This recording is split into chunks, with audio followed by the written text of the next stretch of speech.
你听我说呀，我可是叶家堡最大的药商，你跟了我不吃亏，给我做小妾你不吃亏。老姑娘，听我说啊，你不吃亏，你跟着我，跟着我啊！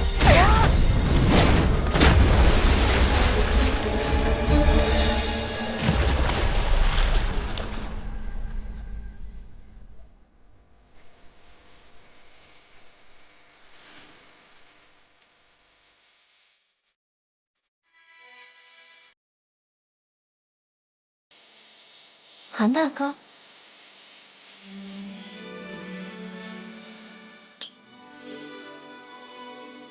莫姑娘，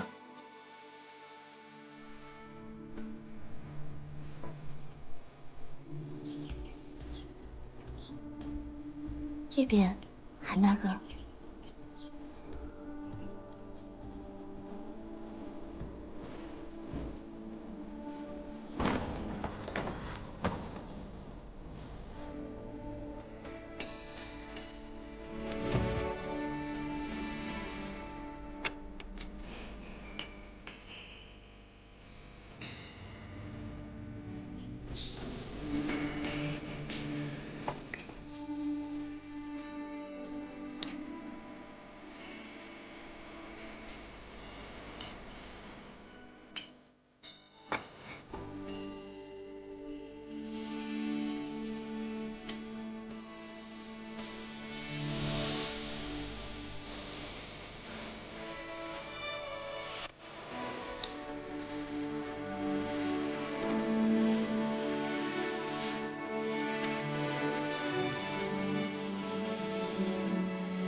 一别多年，莫姑娘还是和从前一样白首吧。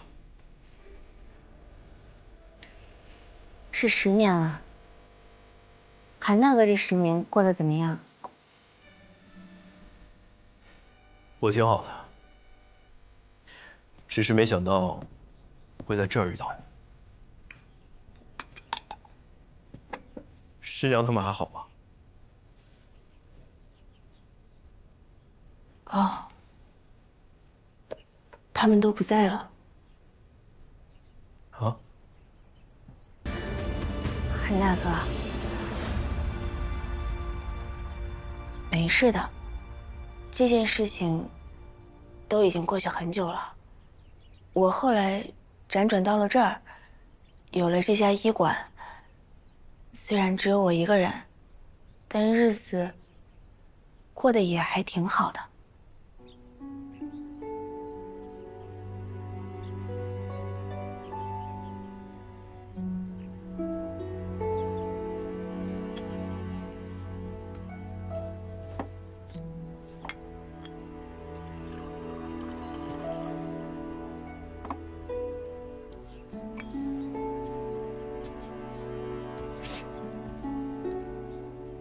那杯茶凉了，韩大哥，喝这个吧，是刚泡好的新茶。你怎么会招惹刚才的邱先生啊？哦，韩大哥，你不用担心我的，我自己可以保护好我自己。好，你要是有任何需要，随时告诉我，不用客气。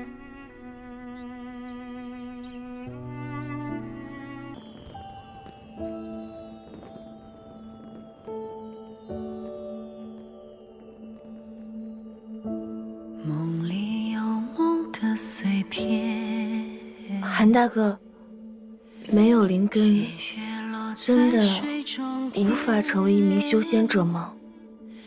此去经年，步履流连，风景又浮现，难忘记，不如怀念。总说往事都如烟，回首荒唐不忍言。喧嚣红尘，寂寞书卷，挥去了流年。着望眼，时过境迁，秋风泛起又见炊烟，似天边犹如眼帘，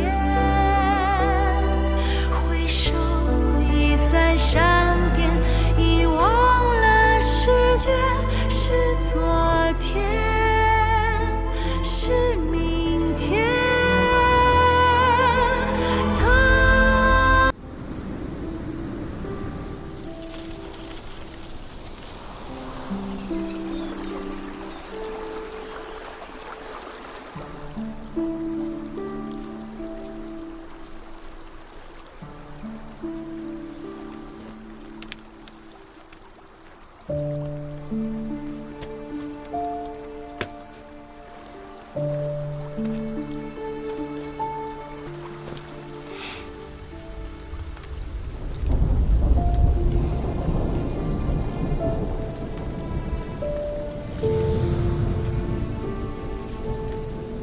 韩丽，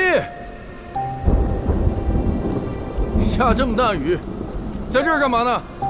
还不回去？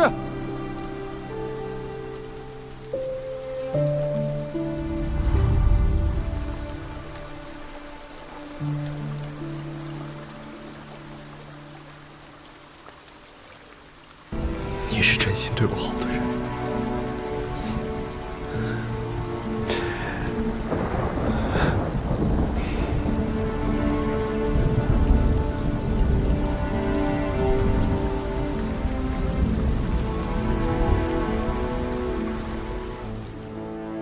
这一战从星爷的那儿得到了大眼诀，原来他雕的那些木头都是傀儡啊！别动。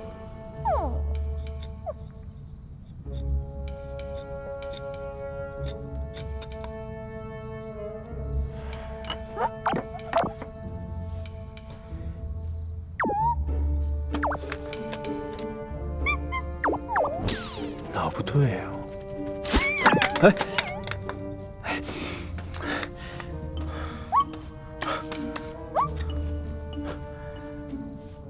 吃醋了啊！我雕你呢，还会妒忌。哎，一边玩去！你走不走？你走不走？行，你不走，我走。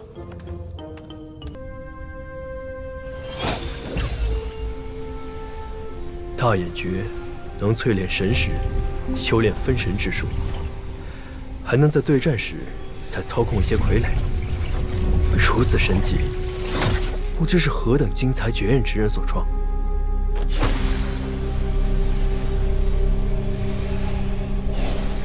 起来！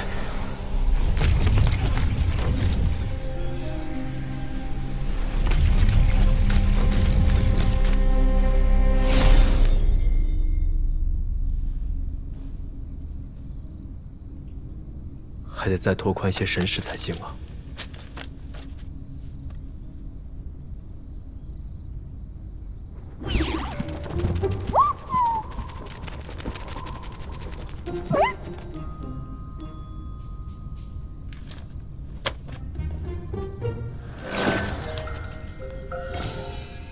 韩丽，到我这儿来一趟。师傅找我。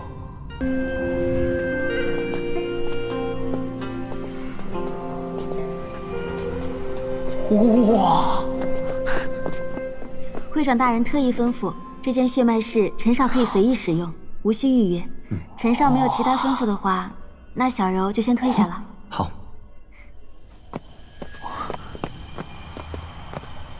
林天啊，血脉石？陈少，你干嘛？我已经觉醒血脉了。我再帮你觉醒一次，你拿着血脉石。听我的吩咐，待会儿全力催动血脉。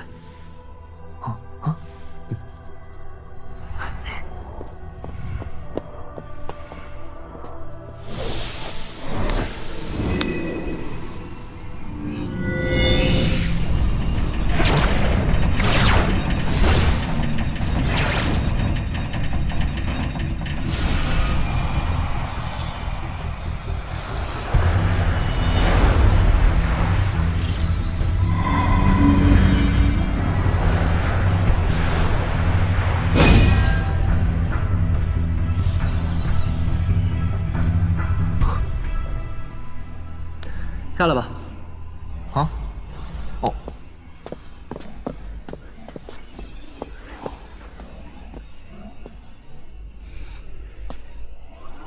竟然是明火属性，而且这形态竟然是玄月灰云。怪不得之前给了你口诀之后，修为提升的那么快，是玄月灰云形态加上明火属性，简直是绝配啊！陈少，我是炎火血脉，什么明火，什么玄月灰云，我听不懂啊。你说的炎火血脉只是凡级血脉，但你实际上是玄月明火，属于稀有血脉，一般血脉师辨认不出来也很正常。玄月明火，陈少，你别逗我了。陈少慧眼如炬，小友，你的的确确是罕见的玄月明火血脉。陈少，这位是？哦，这位是东方青会长。这下相信我了吧？再说了，我也不敢拿你的前途开玩笑。陈少，我听闻你在这次的学院大考中摘得魁首，特来恭贺。多谢会长。这位想必就是陈少的朋友吧？哎，拥有如此稀有血脉，想必是和陈少一起去血雾圣地的吧？会长太高看我了，我怎么能跟陈少比呢？我连学院大考前10都没进，怎么有资格去血雾圣地呀？陈少亲自带此人前来检测血脉，必定对其极为重视。如果我能帮其争取到进入血雾圣地的机会，也算是卖了陈少一个人情。怎会如此？即使未能进入大考前10，可拥有如此稀有血脉，也应当许以特例。我身为血脉圣地会长，待我向陛下言明此事，并尽力为他争取进入血雾圣地的名额。陈少，我不是在做梦吧？劳烦东方青会长。如若东方青会长真能帮林天得到这一机会的话，血脉圣地今后如有需求，秦晨定当义不容辞。陈少言重了，我定会尽力而为。那我便先行一步，前去皇宫觐见陛下，尽早将此事定下来。啊，二位继续，不用送。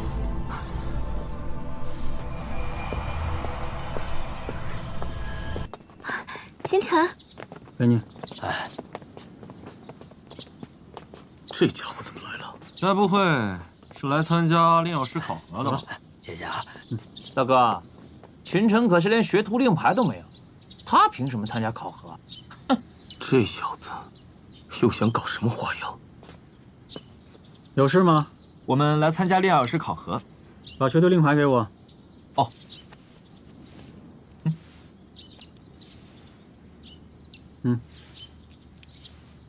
你的呢？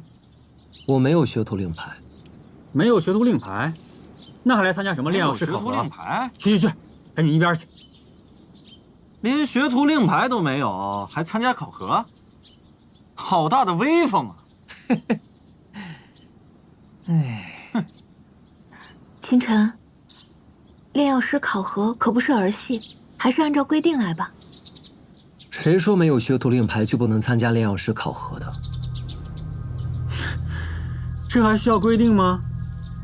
根据五域丹塔规定，所有的人都可以参加炼药师考核。炼药学徒不过是各地丹阁私下定的罢了，丹塔根本就没有承认。怎么？难道你还能代表大陆至高的丹塔不成？哟，你小子居然还知道丹塔？不过丹塔是丹塔，在这里，天王老子来了也没用。走，再不走，我叫人把你们赶出去了。啊，我说，怎么回事？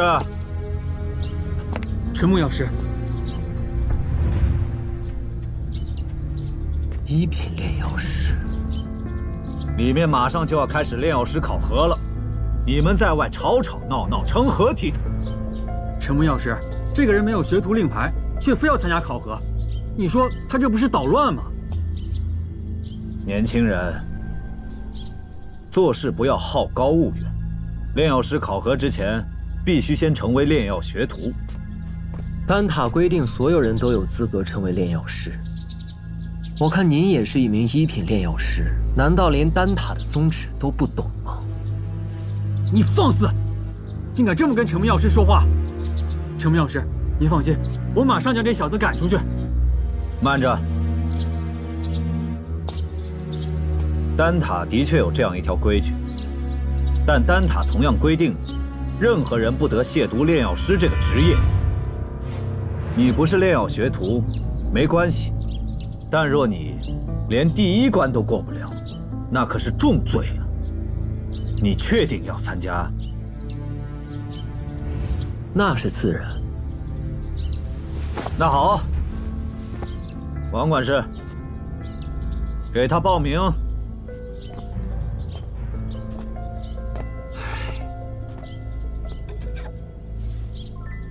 哎，拿着，这是你的身份凭证。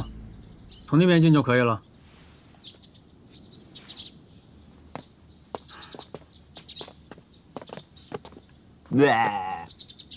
哼，大哥，这陈木药师怎么会答应让这小子参加考核？我怎么知道？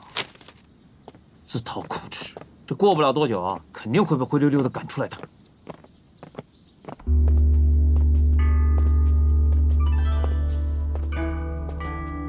哎，陈少。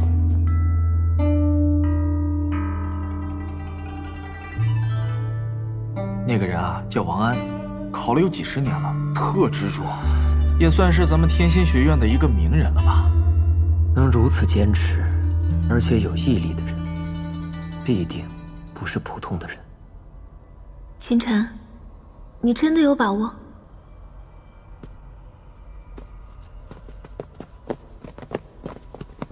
哎呦，连个高级学徒都不是，来这丢人现眼的。各位，大家都是来参加考核的，何必如此针锋相对呢？臭老头，关你什么事儿啊？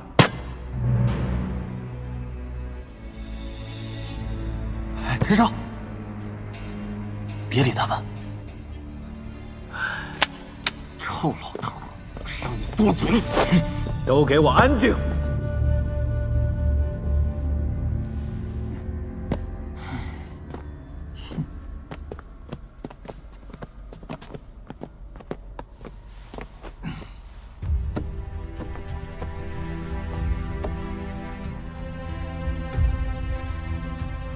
本次炼药师考核共分3轮，第1轮笔试，第2轮随机考核炼药10项操作中的1项，第3轮是真正的炼药师考核。现在开始进行第1轮考核。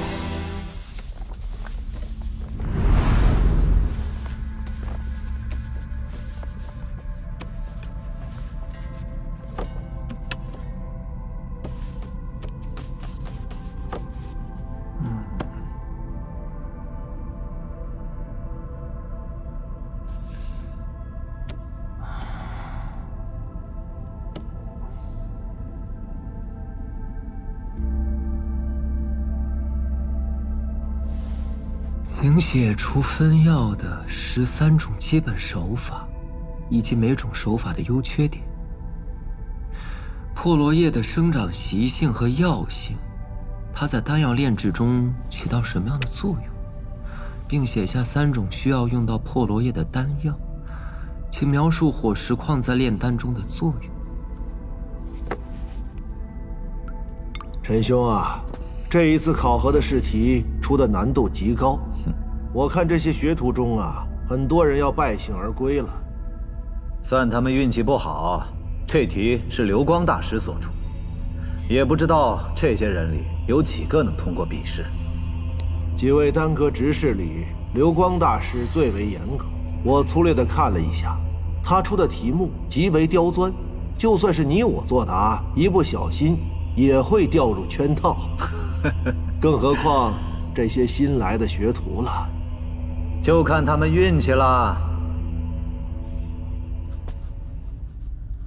哎，陈兄，那不是你刚刚训斥的那小子吗？就是这小子，你看他在做什么？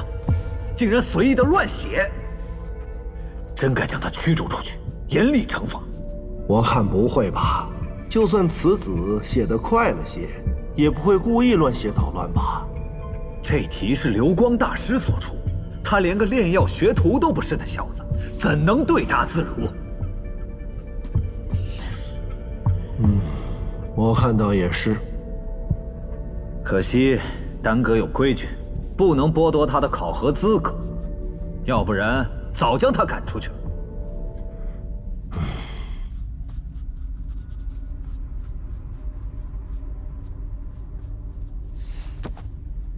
我一个字都想不出来。秦晨这个家伙，他怎么一个笔都没听过？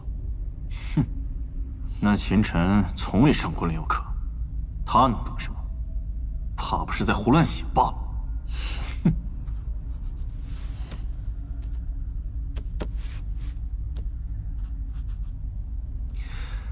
这也太简单了吧！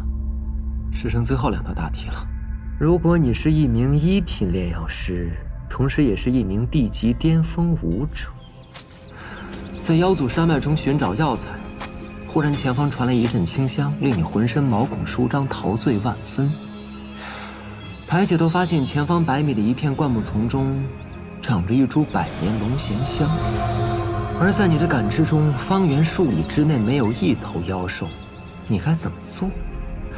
接下来这道题好像更有意思。你是一名1品炼药师，在妖祖山脉中历练的时候，被白刃毒株伤到了手臂，毒素让你的手臂很快就失去知觉，而且以惊人的速度朝着你的心脏蔓延。而这个时候你身上又没有解药，最近的城市也在千里之外，该怎么做？确实有意思，这出题人不错呀。这2道题虽然看似很简单，但其实暗藏着很多陷阱。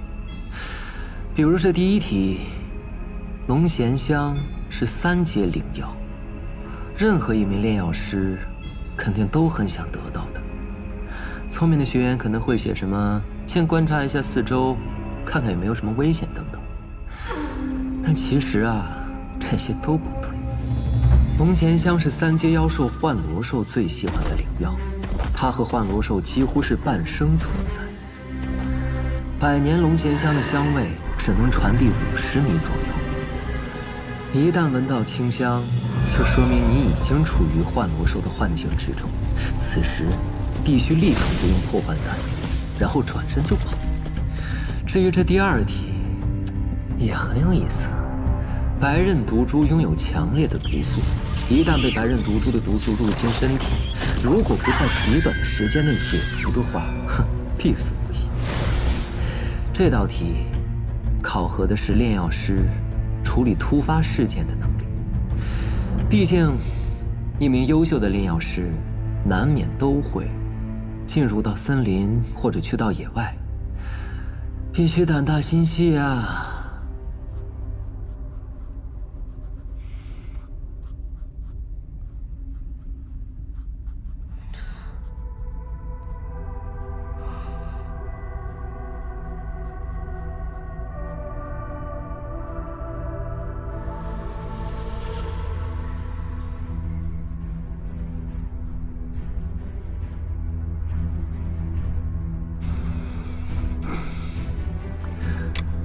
大功告成。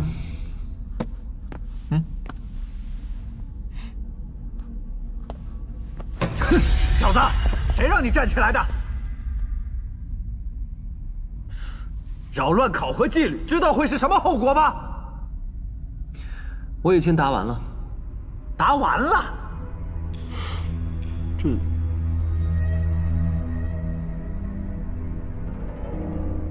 这才不到一半的时间。你出去吧。什么时候开始第2轮考核？交完卷，我们自会批阅。你通过了考核，会通知你的。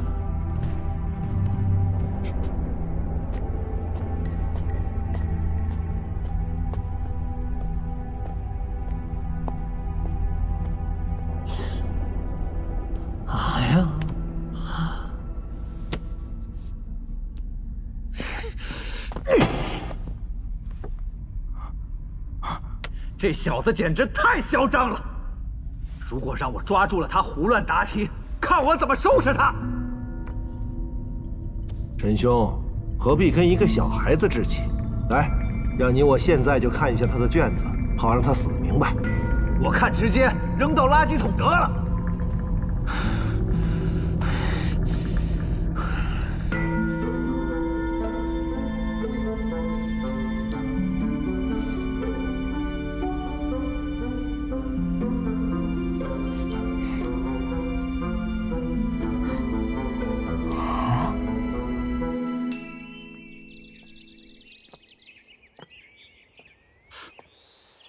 这才过去半个时辰，他怎么这么快就出来了？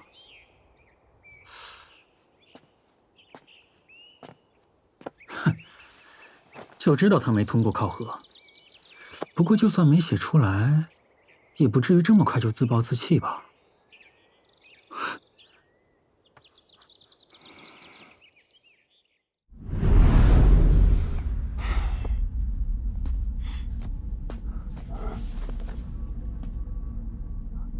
有什么好看？那小子难道还能写出花来不成？陈兄，你快过来看！啊！第一题答对了，第二题也对，这怎么可能？莫非他刚才作弊了？若他作弊，以你我的感知，会发现不了。看看后面的答案，基础题全对。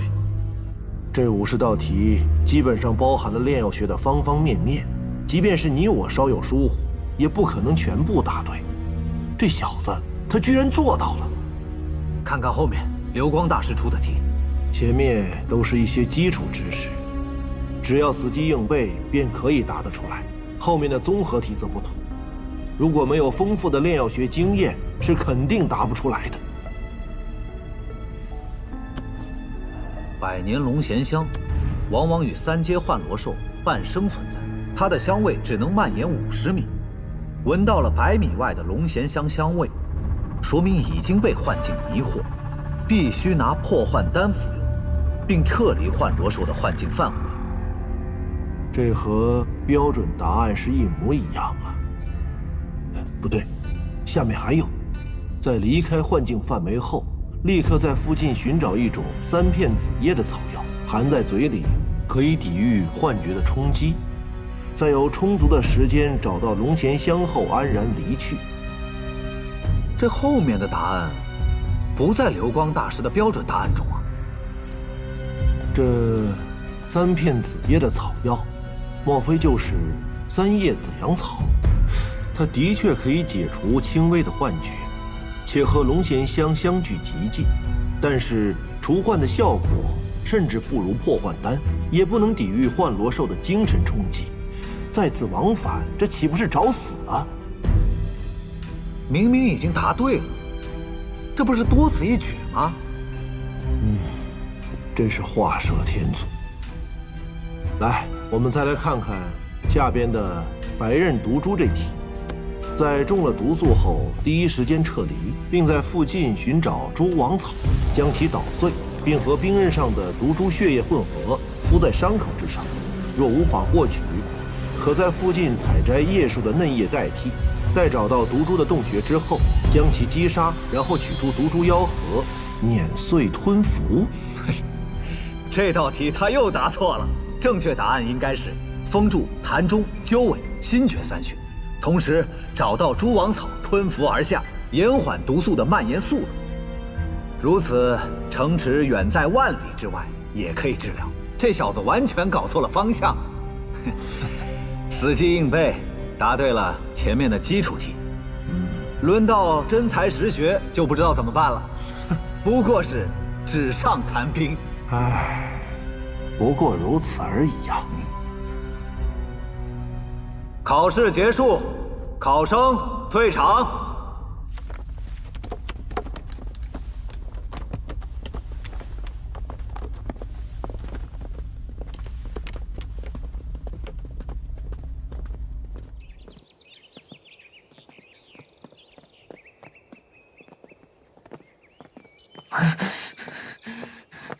老天爷啊！倒霉，怎么这么难？这次不行，下次努力呗。秦晨，试卷考得怎么样？看来这次真没什么希望了。还好，还好。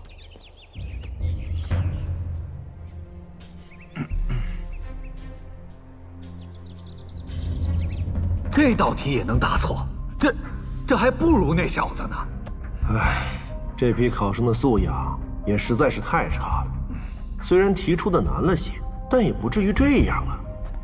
陈默，欧阳成，流光大师，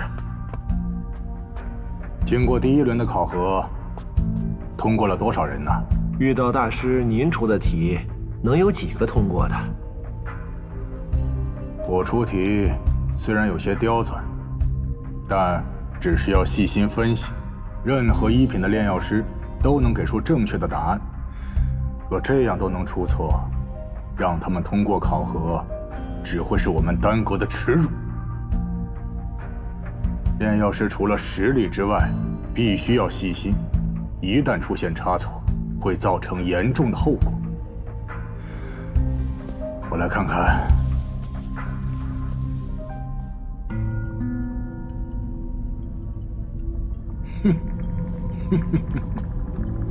你看这个，连洋菊草和洋菊花都分不清楚，一个是清心润肺的药物，一个却是剧毒之物。若是让这样的人通过了考核，以后炼制丹药的时候出错，该追究谁的责任呢？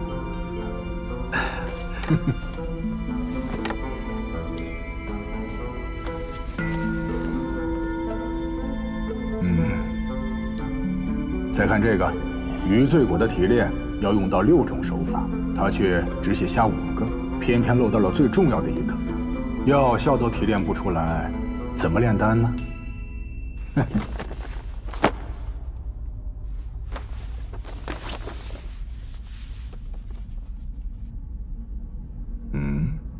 这个70分，貌似成绩不错嘛。基础题居然全对了。这是一个狂妄的小子写的，连炼药学徒都不是，居然也想考1品炼药师。若不是丹阁有规定，早将他赶出去了。不过是靠死记硬背答对了一些基础题，后边的题写的狗屁不通。哦，那我倒要看看。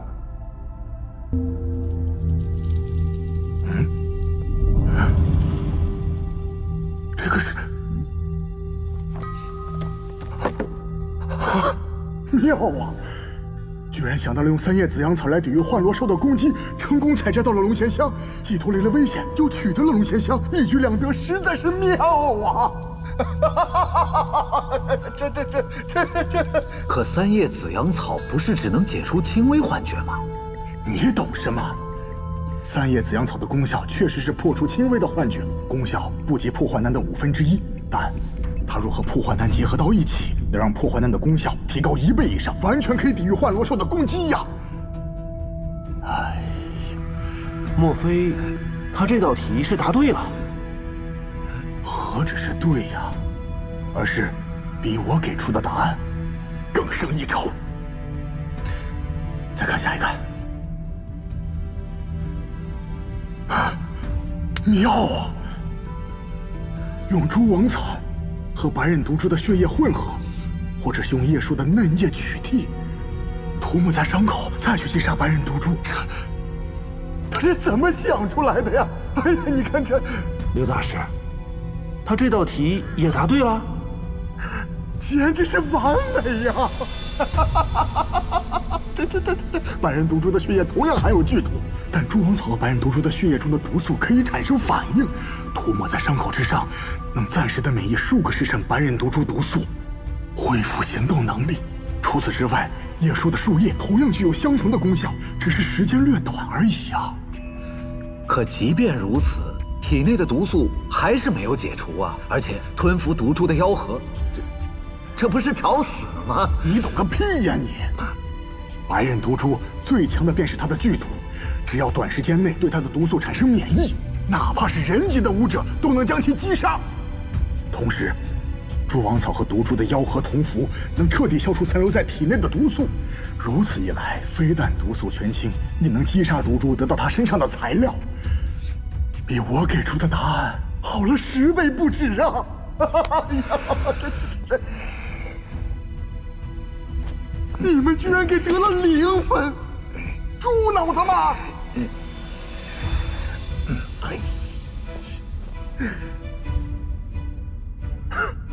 妙啊！遇到火焰雄狮，居然还有这样的方法脱困。这个方法我在设计题目的时候都没有想到啊！哎呀，还有这个，用灰烬草去分解银环线的毒素，这是怎么想到的呀？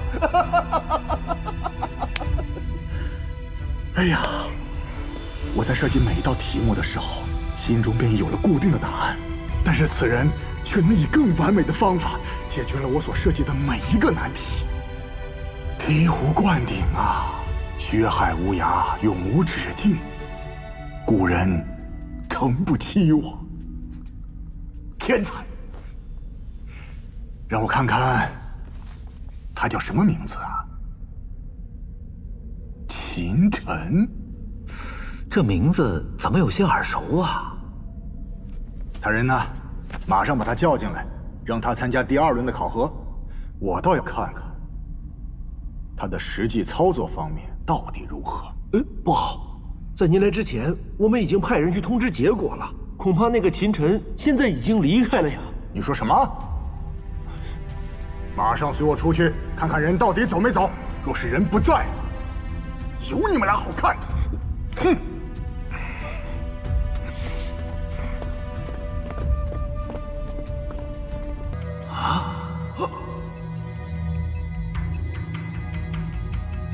不好意思，陈木大师，你方才说什么？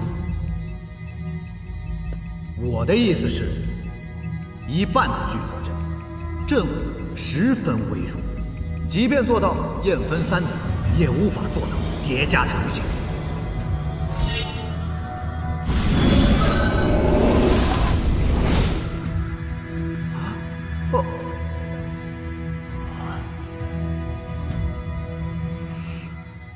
我没听清，大师，你方才说什么？这小子是故意玩我的吧？这不可能，只激活了1半的聚火阵，火焰10分虚弱，根本无法成型，更别说分焰和叠加了。你在作弊！谁说只激活1半阵纹就无法分焰叠加了？这还用别人说吗？这是每一位炼药师都具备的常识。你那算什么常识啊，李清风？那我问你，你知道这面前的聚火阵一共有多少道阵纹？我又不是阵法师，我怎么会知道？我这次不收你学费，破例告诉你，你面前的聚火阵属于1阶聚火阵，一共由108道阵纹构成。一般炼药师只需要激活36道主阵纹，便能形成稳定的火焰。通过控制副阵纹的数量，便能对火焰的温度、形态进行控制。此法可以大大解放炼药师的灵力。此次考核我一共激活了36道主阵纹，18道副阵纹。因为在这种情况下，炼制出的火焰10分稳定，而且也十分适宜分焰。这就是我为何只激活了1半阵纹的原因所在，这才是常识。简直胡说八道！我练控火这么久，从没听说过你们这些理论。3位大师，他这么说，只不过是想掩盖他作弊的手段罢了。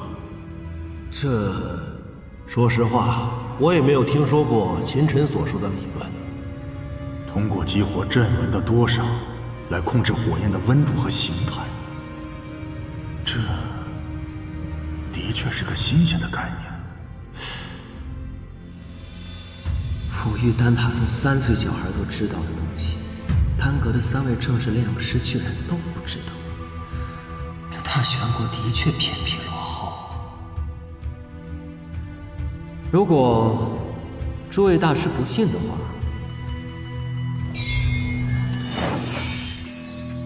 就亲自试试喽。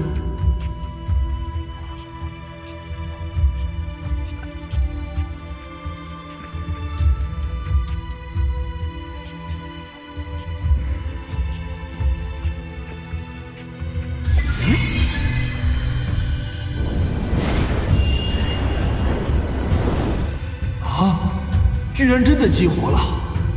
这团火焰颜色较暗，温度也较低，但是结构的确十分稳定，即便不用精神力的控制，也没有一点溃散的表现。这等理论，我们之前居然都不知道啊！其实，只激活18道副阵纹，可以解放炼药师80%的灵力。别说验分3道了，5道、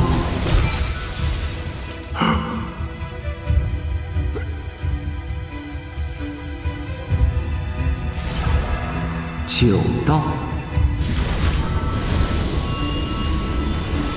不可能！9道都轻而易举。这怎么可能？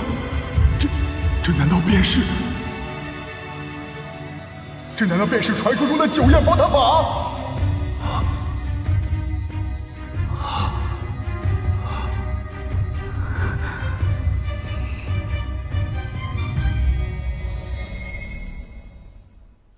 流光大师，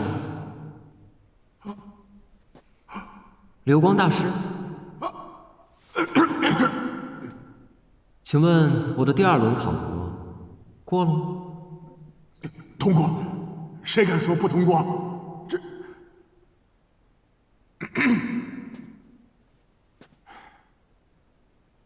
赵灵山、王安、李清风、秦晨参加第3轮的考核。多谢大师。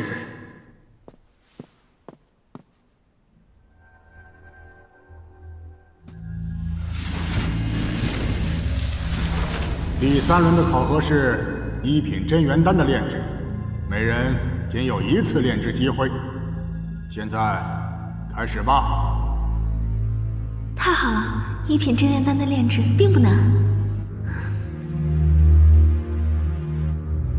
这次考核我定要成功。上一次年末大比大意输给了你，这一次我一定要赢。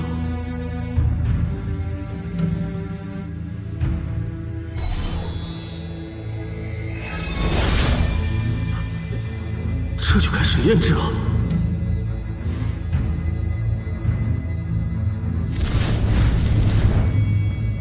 炼药过程复杂千变，前期的准备工作一定要细致到不能再细致才能开炼。1品真元丹虽说是常见的1品丹药，但炼制过程一点都不简单呐。这秦晨不会是连过2轮的考核，自大了吧？莽撞，太莽撞了。反正时间还长，有他在前面打头阵，正好观摩观摩。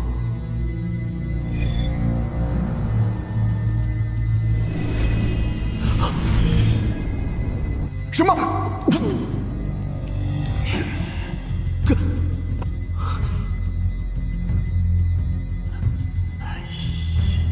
哼！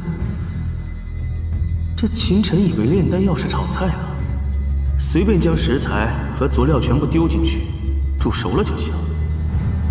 即便是炒菜，食材和佐料的加入也得有一定的顺序吧？这哪里是在炼制啊，简直是在胡搞！这么多药材一同放进去，也不怕炸炉。本以为这个秦晨是麒麟之子，没想到在炼丹方面却一无所知。这么下去，极为容易炸炉。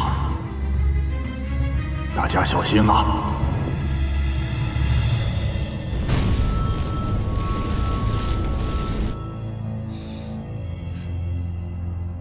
哪里的药响啊？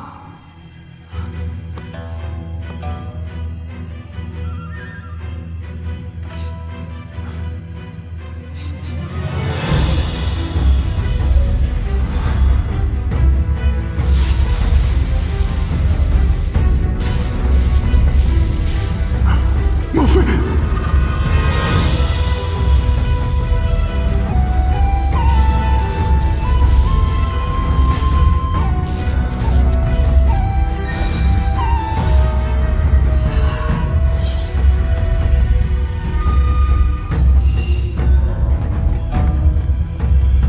三位大师，我的已经炼制好了。这就炼制成功了？我来看看。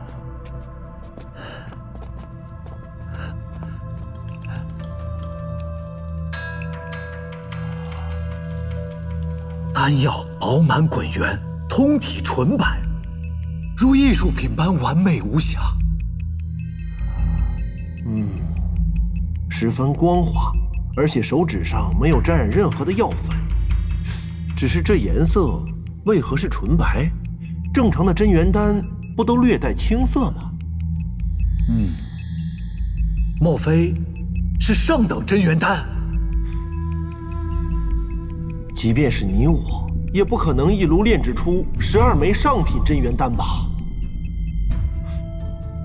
这不是上等真元丹啊！我就知道，这怎么可能是上等真元丹？肯定是胡乱炼制出来的废药。这是特等真元丹啊！顶级的特等真元丹！什么？顶级特等真元丹没错。老夫是2品炼药师，炼制过的1品丹药不下100炉，但是也仅成功过1次。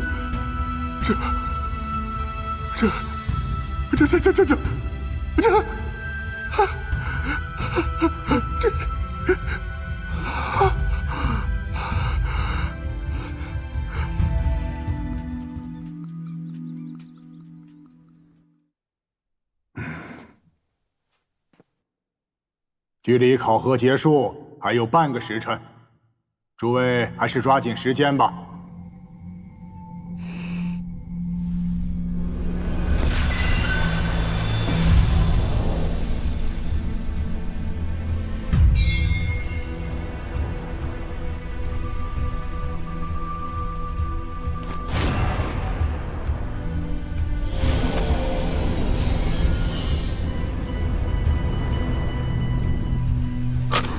够了！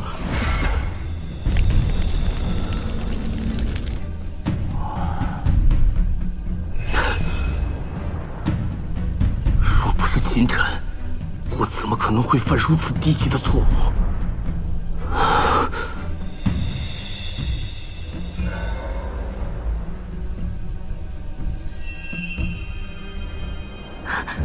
我成功了！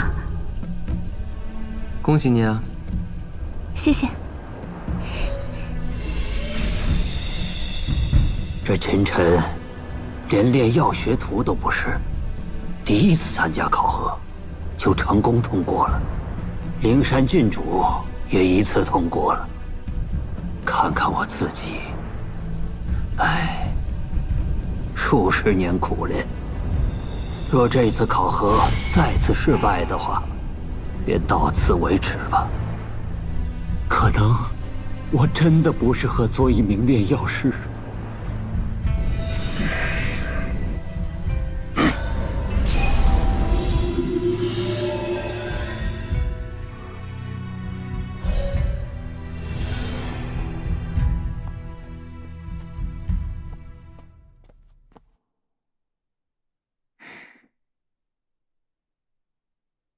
6粒下等1品真元丹，2粒废丹，王安第3轮考核通过。我成功了！哈哈哈哈！我终于成功了！我是炼药师了！谢谢3位大师，多谢3位大师！好了，今天通过考核的，可以凭借考核通过凭证，去兑换1枚1品炼药师徽章，并在丹阁注册在案。今天的考核就到这里。多谢流光大师。秦晨，你且留下。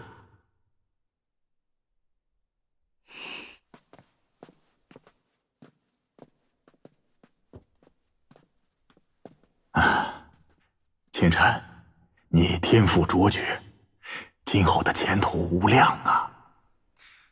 流光大师，既然我已经通过了炼药师考核，不知道有没有资格见一下你们阁主啊？你要见阁主？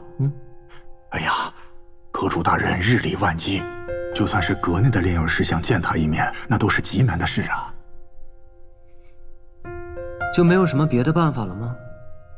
因为我找你们阁主有要事相商，想跟你们丹阁做一笔生意。我是丹阁的2品炼药师，这点做主的权利，老夫还是有的嘛。可是此笔交易十分重要，可能还是要请你们阁主亲自出面。你没见过阁主大人，不知道阁主的脾气。若无大事，不要说你一个新进的炼药师，就算是老夫，恐怕不免要受到责罚的。你若执意要见，老夫也可以代为通报。好，那就有劳流光大师代为通报一下。既然如此，你便随我们一起回丹阁吧。请。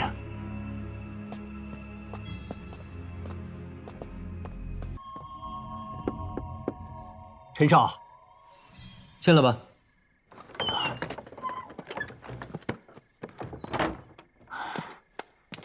陈少，找我有事啊？还记得我昨天晚上跟你说过的话吗？陈少是说我经脉的事儿。坐下就行，待我给你诊治一下经脉之后，再看如何治疗。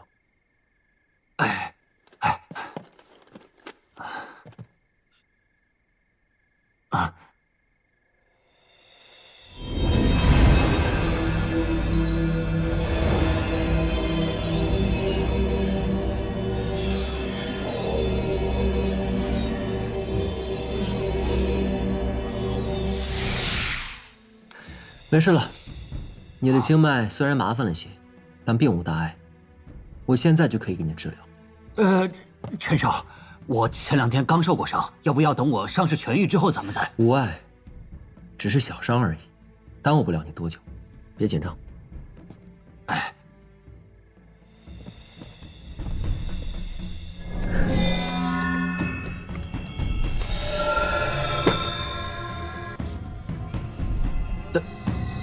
你这是干什么？脱衣服？不脱衣服怎么治疗啊？我施展的是飞针刺血，不用脱衣服。好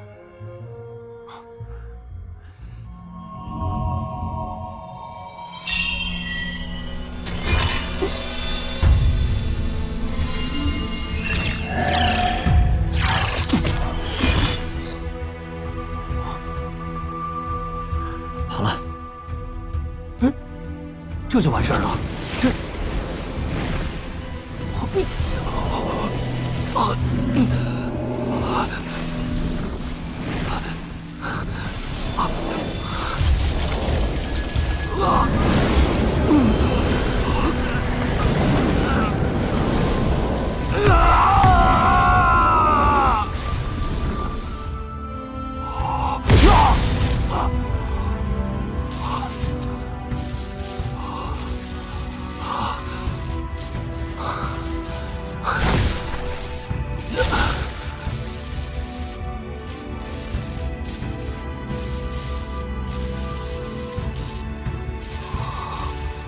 天机，我突破天机了！我左力终于突破天机了！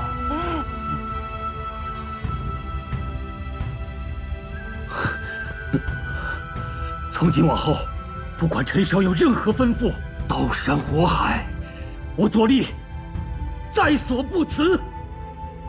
左统领，起来吧。啊，不，陈少，你不明白。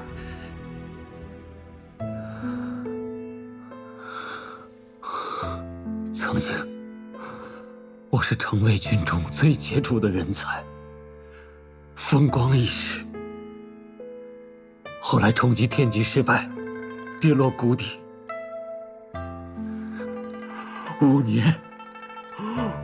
年来，我遭受了太多的白眼。世态炎凉，我以为我这辈子就这样了，可没想到我还有今天。有生之年，我还能突破天际。我突破天际了。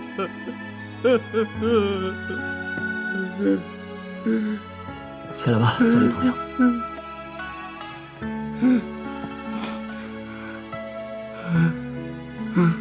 谢谢陈少。左立统领，这个天色呢也不早了，要不你就先回去吧。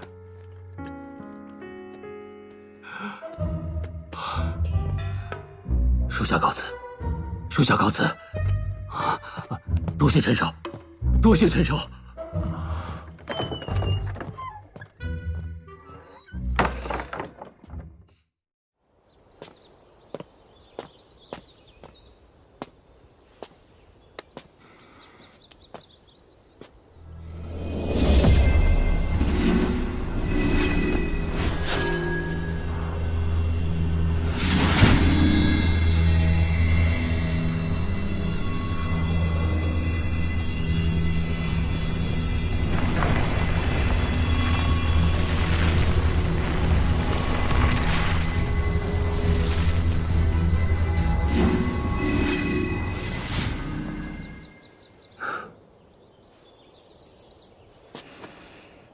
用天机聚灵大阵来种植这些普通灵药，着实有些浪费。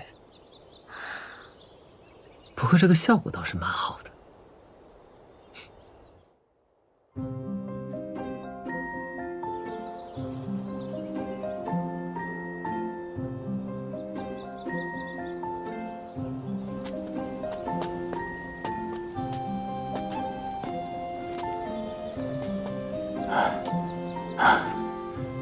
阁主大人真是有心呐，不惜从幽国快马加鞭，将这枚碧幽果送了过来，还亲自送到了陈少的府上。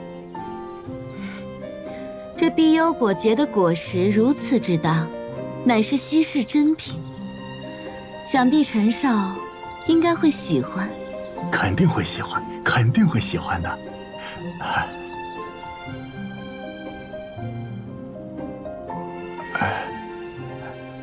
阁主，你有没有感觉到什么呀？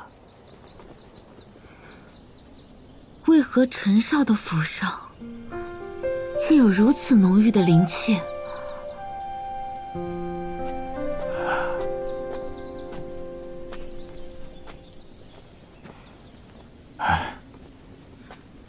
陈儿，有客人来了。来了。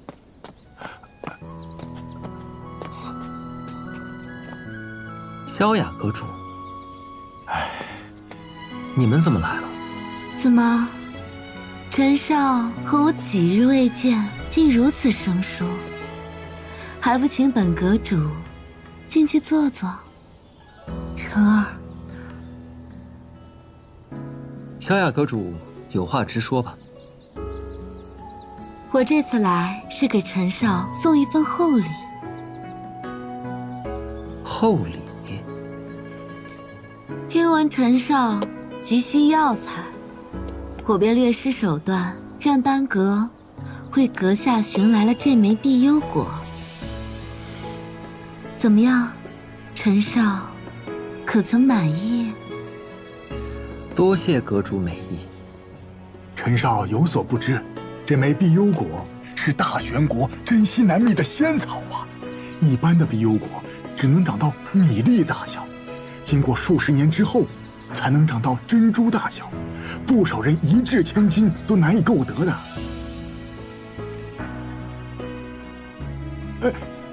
陈少，您这反应是？流光，把这枚碧幽果送进去吧。是。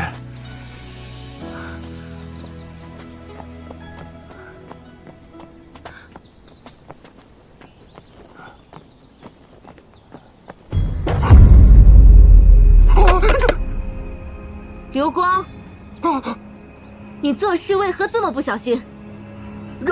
阁主，不是，你瞧瞧，这碧幽果怎么长得这么大呀？你看，是这些灵药摆放的方式，好像是一个聚灵法阵，可我从未见过如此复杂的聚灵法阵，难怪此处的灵气会如此浓郁。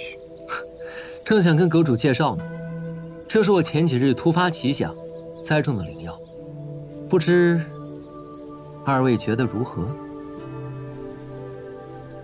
才几天时间，就长成了这样。碧幽果喜阳，故平常生长在极阳之地，靠吸收阳气为生。我设置的天机聚灵大阵正是极阳的地方，辅以我特制的炎性药水，可以使碧幽果生长得极快，而且药性也极纯。诸位觉得怎么样？不如拿回去尝尝。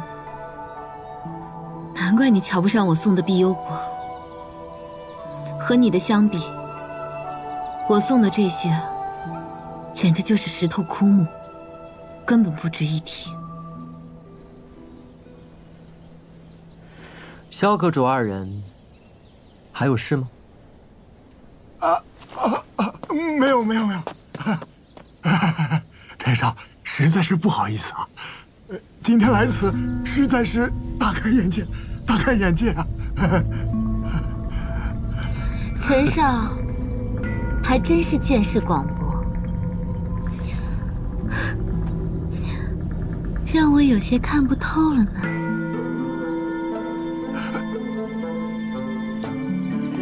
萧雅阁主，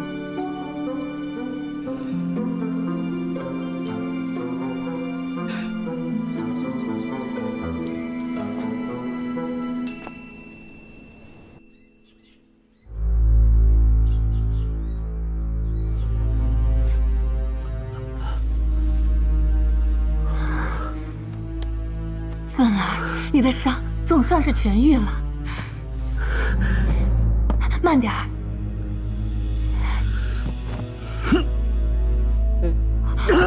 凤儿，小心！娘，我的修为。没事啊，芬儿。虽然你的修为受损，但是有娘在，娘可保你一世富贵。娘，我们真的拿那秦晨没办法了吗？还有秦勇的事情，就这么算了？就这么放过那个小畜生，娘也不甘心。可是又能怎么办呢？你爹因为这件事已经受到了陛下的责罚，回来之后就勒令我不许再找秦晨的麻烦。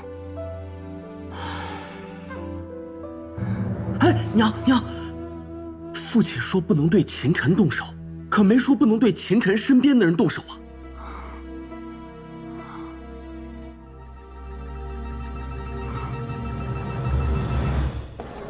今天的方式怎么这么热闹？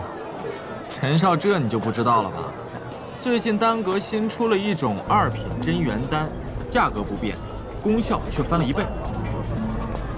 啊？就这丹药，现在整个王都都供不应求。因为我林家做药材生意，跟丹阁又有合作，所以才能拿到一些。这瓶可是我从我爹那里好不容易才得到的。知道陈少你要回来，特地送给陈少你的。要不你还是自己留着吧。这可是丹阁的2品真元丹，你确定不要？这个丹方是我给丹阁的，我想要的话多的是。不是，这丹方是你给丹阁的？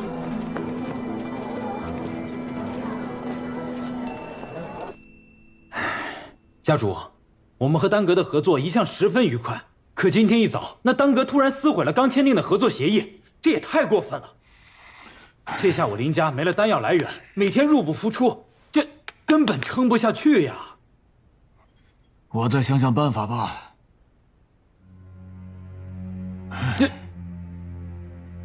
教主不好了！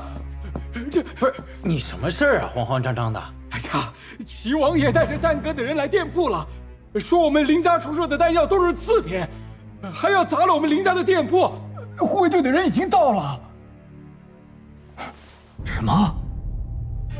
这你没有看错，丹阁的人也来了。哎呀，不会看错的，来的就是那个丹阁外务堂的木勋管事。